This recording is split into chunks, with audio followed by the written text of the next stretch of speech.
Que sepa el mundo que en marcha estoy, con mucho que ver y vivir, con cielos azules andando voy, a un lugar así soñaba con ir. Que sepa el mundo que en marcha estoy, que me gusta cada instante aquí, con el sol más brillante mis pasos doy, no se aparta la risa de mí. Es lo más importante volvernos a ver, no importa dónde tenga que ir. Mil historias hay que oír y van a ser las que quiero compartir. Tú diles que me siento bien con tanto que ver y vivir, con la luna sobre mi duelo en un Edén, nada más se podría pedir. Ni la lluvia al caer me va a cambiar, el sol siempre vuelve a salir, y sentir el viento sobre tu piel te va a encantar. Cuántas cosas hay por descubrir. Sigue mi Anem a recordar tot allò que hem après en el tema. Primerament, què és un ecosistema? Un ecosistema és un conjunt d'éssers vius, el lloc on habiten i les relacions que s'estableixen entre ells. A més, tot ecosistema té dos components principals: els éssers vius, que són les plantes, els animals i la resta d'éssers vius, molt d'aquests microscòpics, i l'altre component és el medi físic, que és el lloc on habiten aquests éssers vius. A més, com podeu veure en els murals fets per Lucía, els ecosistemes poden ser terrestres o aquàtics. Els ecosistemes terrestres són aquells en què els animals i les plantes viuen al sol, envoltats d'aire, com per exemple el bosc, el matollar, els prats, els deserts i molts més que hem vist. Després trobem que els aquàtics poden dividir-se en dos tipus: els ecosistemes d'aigua dolça, com els rius, o els ecosistemes d'aigua salada, com els mars. A continuació, anem a repassar tots aquells ecosistemes dels que haveu trobat informació.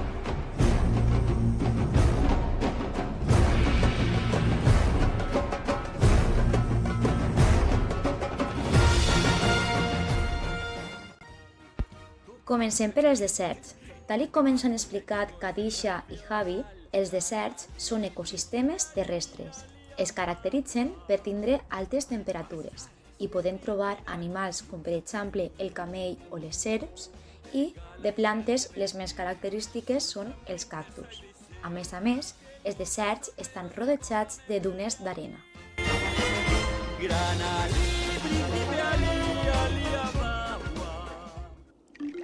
Ariel, escúchame.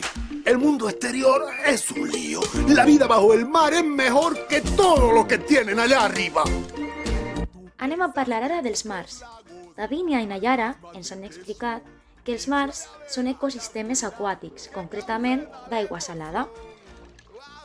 Els animals que podem trobar al mar són molt diversos: balenes, calamars, peixos, cavallets de mar, i a més també podem trobar plantes com la posidonia o les algues. Recordeu quan en classe hem mirat el globus terraqüi? Quasi tot el planeta està envoltat d'aigua. A més, el mar més proper a nosaltres, com ha dit Nayara, és el mar Mediterrani.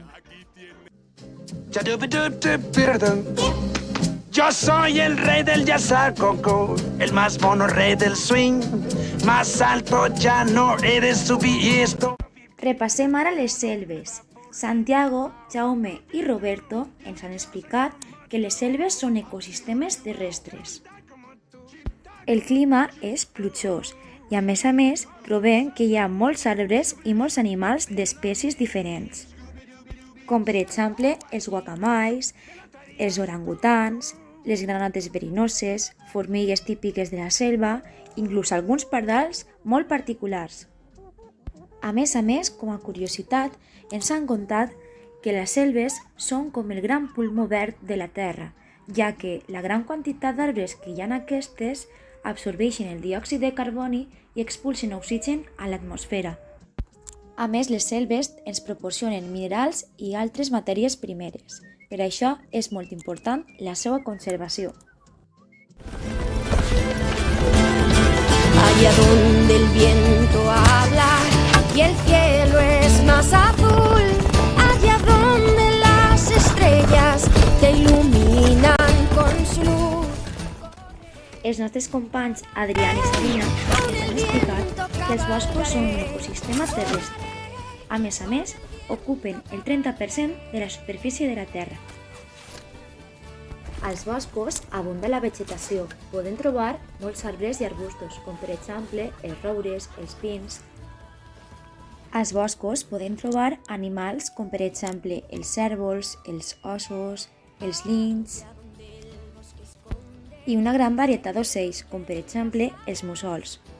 Un clar exemple d'aquest ecosistema és el paratge natural de la Rodana, que està a Vilamarxant. En aquest podem trobar plantes i animals característics d'aquests ecosistemes.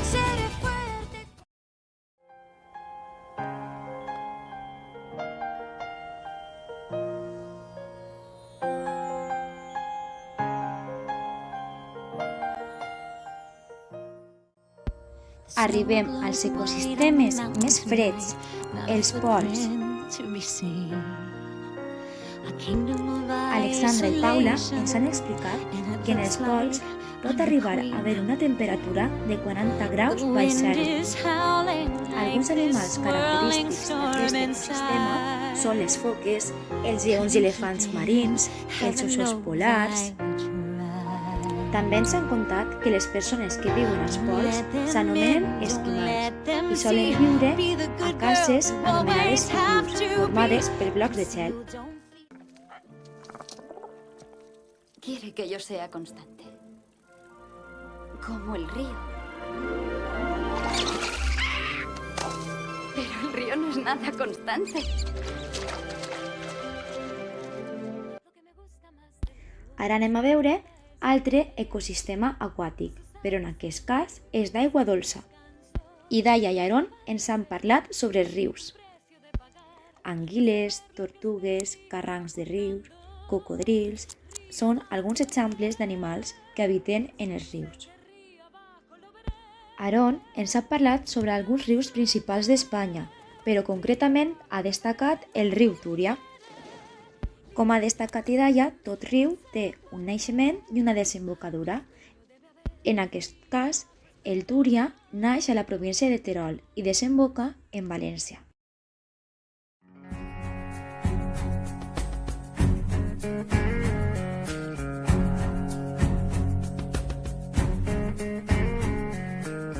Como me apena el verte llorar. Genevieve, Andrea i Rosalena ens van a parlar ara sobre els animals que estan en perill d'extinció, és a dir, que queden pocs exemplars al planeta Terra. Són diverses les causes per les que aquests animals estan en perill, com la caça i la pesca massiva i el canvi climàtic. L'os panda, l'os polar, els koales, les tortugues marines. Anem a veure ara algunes activitats que danyen els ecosistemes i, per tant, els éssers vius que habiten en ells.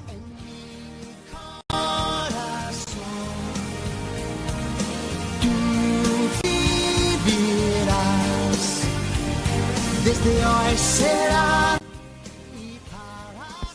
La pesca siempre d'excés, amor. la caça d'animals en perill d'extinció, els abocadors de fem, la tala excessiva d'arbres, la contaminació de l'aire, la contaminació de l'aigua, els incendis.